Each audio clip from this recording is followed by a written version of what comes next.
"Mom and Dad, maybe you should head home early." My son said that at his own wedding, right there in the middle of a luxury resort where a single night could burn through an entire year of my salary. I was holding the check in my hand. My wife stood just behind me, pushed out of the family photo, like the two of us didn't belong. The irony still stings. I was the one being avoided in that room, and I was also the one about to make the entire ceremony fall silent. If you're listening to this story right now, take a moment to subscribe to the channel and leave a comment telling me where you're listening from, at home, on the road, or in a quiet moment that belongs only to you. Because what happens next begins in that very silence. I remember the feeling clearly. Not the cold from aspen snow, but the cold of being treated like I didn't exist. The reception hall was vast, glowing with warm lights. Laughter everywhere, glasses clinking, the scent of expensive perfume, firm handshakes between people who knew each other well, a world I had never belonged to. Mary and I stood side by side right against the glass wall overlooking snow-covered pine trees. No one came over. No one asked if we needed anything. Strangely enough, I wasn't surprised. I just felt empty. Tyler and Jessica passed by us several times. Every time their eyes drifted somewhere else, as if even a glance in our direction might ruin the perfect picture they had worked so hard to create. I watched my son smile brightly while talking to men in long wool coats, discussing shares, opportunities, the future. But when he walked past his own parents, that smile vanished. Quick, clean. Mary squeezed my hand. I knew she was holding herself together. She had chosen the simplest dress she owned, pressed it carefully the night before. She told me, "It's our son's day. Let's not do anything that makes this hard for him." I nodded. Back then, I still believed silence would be enough.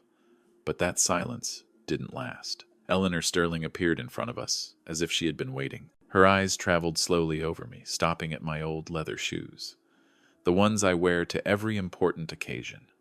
She smiled, but it wasn't a welcoming smile. "You arrived quite early," she said lightly, her voice soft as air but loud enough to be heard. "I just hope you won't disrupt the atmosphere. Today's guests are very carefully selected." Before I could respond, she turned and murmured something to a nearby security guard. I didn't catch the words, but I saw his eyes shift toward us. Measuring, alert. That was enough. I understood. Mary lowered her head. I felt her hand tremble slightly. I wanted to say something, but I didn't. I was used to being judged by appearances. I had lived with it my entire life. It just hurt more this time, because it was my son's wedding. Tyler pulled me aside, away from the crowd. His face was tight, not emotional, just irritated. He wouldn't look me in the eye as he took a folded piece of paper from his jacket. "Dad, take this," he said, quickly lowering his voice. "So you and Mom can head back to the hotel early. It's not convenient here." I opened it. A check. $5,000. A neat rounded number, like a clean ending to a conversation. I looked up at my son. He still wouldn't meet my eyes. "Most of the guests today are big players," Tyler went on. "If you stay, they won't understand. I don't want to have to explain." I folded the check very slowly. Not because I needed time to think, but because I didn't want my feelings to show. I slipped it into my pocket carefully, as if it were something important. "Okay," I said. One word, enough to calm him. Tyler let out a breath like he had just finished an unpleasant task. He turned away immediately. No questions. No congratulations. No hug. I stood there watching my son disappear into the crowd. Mary stepped closer and whispered, "Are we really leaving?" I shook my head, very slightly. Not because I wanted to make a scene. Not because I wanted to prove anything right then. I just felt that if I left that way, some doors would close forever. Some questions would never be answered. I looked around the hall one more time. Stone walls, high wooden ceilings, radiant floor heating. I recognized the sound of the system right away. Everything here felt strangely familiar, even though no one knew who I was. I thought about what Tyler had said. Not convenient. Maybe he didn't realize this. Some places are built to impress, and some places are built to test people. I stood there between the white snow outside and the warm golden lights inside, asking myself quietly, who was it really that didn't belong here? I didn't go back into the reception right away. Not out of anger. I just needed a few minutes to breathe. I guided Mary into a side hallway where the lights were softer and the music faded into a distant hum. She asked if I was okay. I told her I was. I've always been honest with my wife. Some truths just don't need every detail spoken. I helped Mary sit on a bench near the window, then walked slowly down the stone hallway by myself. I wasn't trying to act familiar, but the place spoke to me anyway. Small details surfaced without effort. A stretch of flooring sounded different underfoot. A sign the heating below wasn't running evenly. In the corner, an old painting hung slightly crooked, hiding a control panel. Only someone who had installed it would ever notice. I stopped for a few seconds. No one paid attention to me. To them, I was just an older guest who had wandered off. Back in the main hall, the celebration continued. Laughter rose and fell. Handshakes lasted longer than necessary. From a distance, I saw Tyler deep in conversation with a group of men a few years younger than him, his face eager, his eyes searching for approval. I'd worn that look once, a long time ago. Then something went wrong. The music cut out without warning. The large screen behind the stage flickered a few times, then went black. The lively atmosphere sagged. Quiet murmurs spread just enough to disturb the smooth illusion they were working so hard to maintain. A group of technicians rushed in.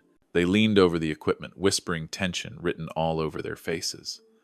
I stayed at the edge of the crowd. I didn't want attention, but even from there, I could see the problem. It wasn't serious, just a loose connection probably caused by a sudden temperature change. A very small issue. But at an event like this, small issues are enough to bring everything to a halt. Jessica appeared moments later. She didn't ask what was wrong. She asked how long it would take. Her voice wasn't loud, but it was sharp. I saw a young technician's shoulders tighten as he said they needed more time. No one noticed me stepping closer. I crouched slightly and glanced at the back of the unit. I didn't touch it right away. I watched. My hands are used to that. Before fixing anything, I always listen to what it's trying to say. I pulled a paperclip from my jacket pocket. An old habit. I adjusted one small contact point, gently. Just one movement, nothing more. The screen lit up again. There was no applause, just a shared exhale. A few people nodded to each other, as if this was how it was always supposed to go. I stepped back, ready to return to Mary. "What are you doing here?" Jessica's voice came from right behind me. I turned. She looked at me like something that didn't belong in this space. There was no curiosity in her eyes, only suspicion. I didn't finish. "This is a technical area," she cut in. "It's not for outsiders. You're not authorized to touch anything." One of the staff started to speak, then stopped. I understood. In places like this, money speaks first. "It's fixed," I said, calmly. Nothing was affected. Jessica didn't look at the screen. She looked at me. "I don't care what you did. I care about who takes responsibility if something goes wrong." I nodded.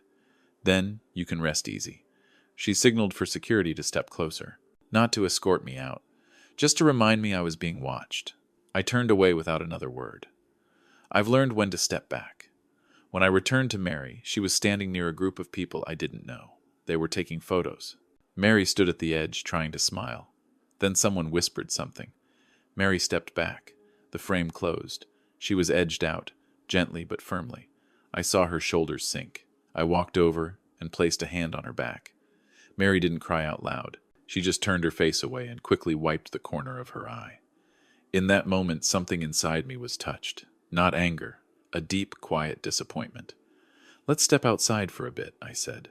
We walked onto the terrace where snow fell steadily and the wind moved softly. No one followed.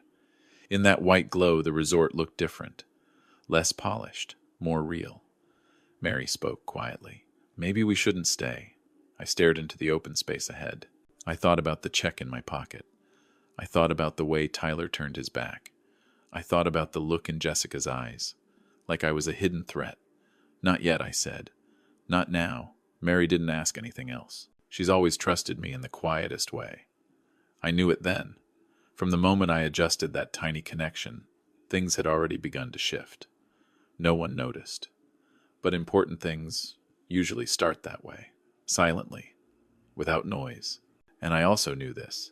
When people grow used to seeing someone as invisible, they're never ready for the moment that person is finally called by name. We went back into the hall once the reception had settled again, as if the disruption had never happened. The music resumed smoother than before. People quickly returned to their familiar roles, laughing at the right moments, shaking the right hands, saying the things everyone expected to hear. Mary and I took our place at the edge again, unnoticed. By now, that had almost become the default. A middle-aged man stepped onto a small platform near the stage, holding a microphone with the ease of someone used to speaking in public. I recognized him as a member of the Sterling family's advisory board. His voice carried calmly, reassuring. He spoke of unexpected good news, that the Sterling Corporation, after a difficult period, had finally secured backing from a private trust fund, that the investment had not only saved the company from shutting down but opened the door to a much larger future. I glanced at Mary. She didn't follow every term, but she understood the mood. Faces lit up. Nods spread through the room. Excited murmurs followed. Money has a way of making people forget many things, even what just happened moments ago. Tyler's name was mentioned. The advisor called my son the bridge, the one who didn't give up the key factor that allowed Sterling access to the mysterious trust. I saw Tyler straighten his shoulders, lifting slightly. Jessica held his hand, smiling at those around her, like this was the moment she had been waiting for. Eleanor didn't bother hiding her satisfaction. She stepped forward and asked for the microphone. Her voice was clear, confident. She spoke about family, about lineage, about how the right connections always find each other. Then she turned to Tyler and placed a hand on his shoulder, a gesture of confirmation. "This," she said, "is proof that we placed our trust in the right place." I stood still. I wasn't angry. I felt a very deep silence inside. Everything was unfolding exactly as I had expected. When people believe they've won, they tend to speak more than necessary. That's when I saw him. A man in a dark gray suit stood near a side entrance. He wasn't part of any conversation. He wasn't smiling. He wasn't holding a drink. He simply stood there with a slim briefcase in hand, his eyes scanning the room as if searching for a fixed point. I recognized him immediately. Not because we were close, but because I knew that stance. The stance of someone who knows how to wait. Unhurried, unnoticed. He saw me, just for a brief moment. But it was enough. He walked toward me, not fast, not slow. When he reached me, he stopped and inclined his head slightly. Not a show, just the right amount of respect. "Mr. Miller," he said quietly, "my apologies for arriving late. The documents are ready." The sound in the room seemed to slow, not because he spoke loudly, but because people nearby had heard him, and when a sentence doesn't fit its surroundings, it draws attention on its own. Tyler turned. Jessica did too. Eleanor frowned. "I think you're mistaken," Tyler said with a smile, stepping forward. "You must be looking for someone else." The man didn't respond right away. He looked at Tyler, then back at me. "I'm not mistaken," he said. "We've communicated in writing, and according to schedule, I need the final signature today." Jessica laughed softly. Not loud, but enough. "What a strange performance," she said. "What did you hire him for?" A few scattered laughs followed. I didn't look at them. I looked at Tyler. For the first time that evening, my son didn't avoid my eyes. But there was no recognition there, only irritation. "I don't know what you're talking about," Tyler said to the man. "But this isn't the right time." "Sir," the man replied, his tone unchanged. "I'm not here to speak. I'm here to conduct business." He turned to me and extended the briefcase. "If you permit." I didn't take it right away. I kept my hands at my sides. I knew that with one small movement, the direction of the entire room would shift. And I wanted to be sure Mary was steady. I looked at her. She looked at me. No questions, no worry, just the familiar gaze of someone who has walked beside me my whole life, through moments when words are no longer needed. I nodded. The man opened the case and removed a thin folder. On the cover I saw words I knew well, a name I hadn't heard spoken aloud in many years. Miller Trust. Eleanor stepped forward. "Excuse me," she said, her voice less certain now. "You're interrupting our family's celebration." The man turned to her, polite. "Ma'am, according to our records, your family is a temporary beneficiary, but the owner of the trust is present." The room fell quiet, not out of respect, but because no one was sure how to react. Tyler turned to me, his voice lowered. "Dad, what are you doing?" I looked at my son. For the first time that evening, I no longer felt pushed aside. I only felt a clear distance between us, built not by money, but by things left unsaid for far too long. "I'm standing here," I said. in my rightful place. And I knew then there was no turning back. What had been hidden behind silence for so many years had begun to reveal itself on its own. No one asked for the ceremony to stop, but it stopped on its own. The people closest to the stage began stepping back instinctively, as if the space needed to make room for something about to happen. I stayed where I was.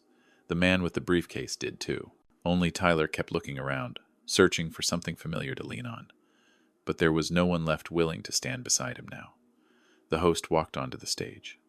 I saw the hesitation in his eyes. This wasn't part of tonight's script. He glanced toward the Sterling family, waiting for a signal. But before anyone could respond, the man beside me stepped forward and whispered something to him. No one heard the words. They only saw the host give a small nod. The microphone crackled, then steadied. "Ladies and gentlemen," the host said, trying to keep his composure. "Before we continue, we have a special introduction." Whispers spread again. I heard my name somewhere behind me. Not clearly, but clearly enough to dismiss coincidence. And now the host continued, looking down at his card as if checking one last time. "Please welcome the owner of Aspen Peak Resort and the sole representative of the Miller Trust, Mr. Robert Miller." In that moment, everything went still. Not the silence of respect, but the silence that follows when a familiar order has just been broken. I heard someone draw in a sharp breath, a glass set down too hard, footsteps stopping mid-stride. I didn't step forward right away. I turned to Mary. She tightened her grip on my hand, saying nothing. There was no surprise in her eyes, just a faint concern, the same look she gives me whenever I'm about to face a difficult choice. I climbed the steps one by one, slowly, not for effect, but because I was no longer in a hurry. The entire room was watching me, yet I didn't look at them. I looked ahead into the cold, clear light above the stage. When I reached the host, I heard a laugh escape from Tyler. Short, forced. "This is ridiculous," my son said, loud enough for a few to hear. "What are you doing, Dad?" I didn't answer right away. I accepted the folder from the man beside me and opened it unhurried. I knew that now every movement was being weighed by dozens of eyes. "I didn't come here to disrupt your day," I said evenly. The microphone didn't make my voice louder, just clearer, and I'm not here to prove anything. I turned a page. But there are things that, if not spoken at the right time, will continue to distort everything around them. I looked down at the room. Tyler stood stiff. Jessica wasn't smiling anymore. Eleanor had stepped back, her lips pressed tight. "This resort," I continued, "was not a random investment. It has belonged to my family long before it was called Aspen Peak. I never claimed it publicly, because I didn't need to." Murmurs rippled through the crowd. I caught the words, "No way." I didn't stop. "The Miller Trust is the same," I said. "It wasn't created to impress anyone. It was created to protect what I spent my life building." I turned to Tyler. "You tried to access the trust," I said without accusation. "You submitted documents. You signed my name." The air froze. Tyler shook his head immediately. "No," he said quickly. "I didn't do that." "I'm not here to argue," I replied. "Everything is documented, and documents don't need emotions to exist." I placed the folder on the table beside the host. The man who came with me stepped forward, opened a page, and pointed to a few lines. No one read them aloud. They didn't have to. Jessica stepped forward. "You're blowing this out of proportion," she said. "This is a wedding." I looked at her. "I know," I said. "That's why I stayed silent for so long." Another pause. Longer this time. "I don't want my son defined by what he tried to hide." I continued, my voice unchanged. "But I also can't keep letting silence erode the values I believe matter." I closed the folder. "Any legal decisions will be handled after tonight," I said. "Not here." I turned to the host. "The ceremony may continue." No one applauded, but the host nodded like someone finally allowed to breathe again. The music resumed, slower, more cautious. People began to move to talk quietly, their eyes still drifting back toward me. I stepped down from the stage. Mary came to my side. She didn't speak. She simply rested her hand on my arm. I felt her breathing had steadied. Behind me, I heard Tyler call out softly. I couldn't tell if he was calling for me or for something that had already slipped from his grasp. I didn't turn around. I knew the hardest part of this evening wasn't on that stage. It was waiting in what would come after the lights went out. The music was still playing behind us, but it no longer reached me. Mary and I walked slowly out of the hall. No one stopped us. No one saw us off. The glass doors closed behind us, leaving the warm golden light inside, and the quiet cold of the snowy night outside. I took a deep breath, not to steady myself, but to be sure I was still standing. Tyler called out again. This time his voice wasn't strained. "Dad, wait!" I stopped. Mary stopped too. She didn't turn around, but I knew she was listening. I turned back. Tyler stood a few steps away. Jessica was behind him, gripping her fur coat, like it was the only thing keeping her from slipping. Eleanor wasn't there. Perhaps she chose to stay with the crowd, where things could still be explained in her favor. Tyler stepped closer. For the first time that night, he wasn't holding his posture. His shoulders sagged. "I didn't think it would go this far," he said. "I just wanted things to be better." I looked at my son. I didn't see the familiar arrogance, only the fear of someone who had placed too much faith in things that don't stay still. Better for who, I asked. I didn't raise my voice. I didn't need to. Tyler stayed quiet. Jessica bit her lip, then spoke slower and much softer than before. "We were wrong to look down on you," she said. "But if everything closes now, we'll lose everything." I nodded. "I know. And because I knew I had thought long and hard before letting things reach this point. I didn't come to this wedding to destroy my son's future. And I didn't come to reclaim anything that had never truly left my hands. I won't withdraw what I've committed to the Sterling Corporation," I said. "The trust will continue its support. The contracts will remain in place." Jessica let out a breath like a narrow door had just opened. "But I continued the way you stand inside it. We'll change." Tyler looked up. "What do you mean?" "You won't represent the trust anymore," I said. "Not as punishment, but because you don't yet understand the value of what you were holding." No one spoke. I let the silence sit there long enough that it couldn't be misunderstood. "You'll start over," I said. "Here. Not on a stage, not in a boardroom, but in the places you walked past today without seeing." Tyler frowned. "What do you want me to do? The work that needs to be done," I replied. "Maintenance, inspections, cleaning, learning to listen to systems that operate in silence. No title, no privilege." Jessica opened her mouth, then stopped. I looked at her. "And you," I said, "you can stay, but not to direct, only to observe." Tyler nodded faintly, not in agreement, but because for the first time there was no easy option left. In his eyes I saw something I hadn't seen in a long time. Humility just beginning to take shape. We didn't say anything else. We didn't need to. I turned away with Mary and walked slowly toward the snow-covered path. Behind us, the party continued, but it belonged to another world now. A few weeks later, I signed the final papers, not to expand, but to narrow. I transferred most of my assets into a fund for elderly people, with nowhere left to turn those who worked their whole lives and were forgotten once they were no longer useful. I didn't put my name on it. I left only a single short instruction: use the money to open doors, not to lock them. Mary and I moved into a small house. Bright enough, warm enough. No security, no packed schedule. In the mornings, we drank coffee by the window. In the afternoons, Mary tended her flowers. I fixed small things around the house, slowly, carefully, the way I've lived my whole life. Sometimes Tyler calls. He doesn't say much. He talks about what he's learning, about things he never noticed before. I listen. I don't lecture. Some lessons only come when a person learns to bend down on their own. On the first night of winter that year, the snow fell thick. Mary and I held hands and walked along the small road in front of our home. No sparkling lights, no music, just the steady sound of our steps on white ground. I thought about that night in Aspen, about the eyes that once passed over us. I felt no bitterness, only lightness. Some bridges are built for others to cross, but the ones who build them always know, every nail, every joint. And when the time comes, they also know how to take them apart.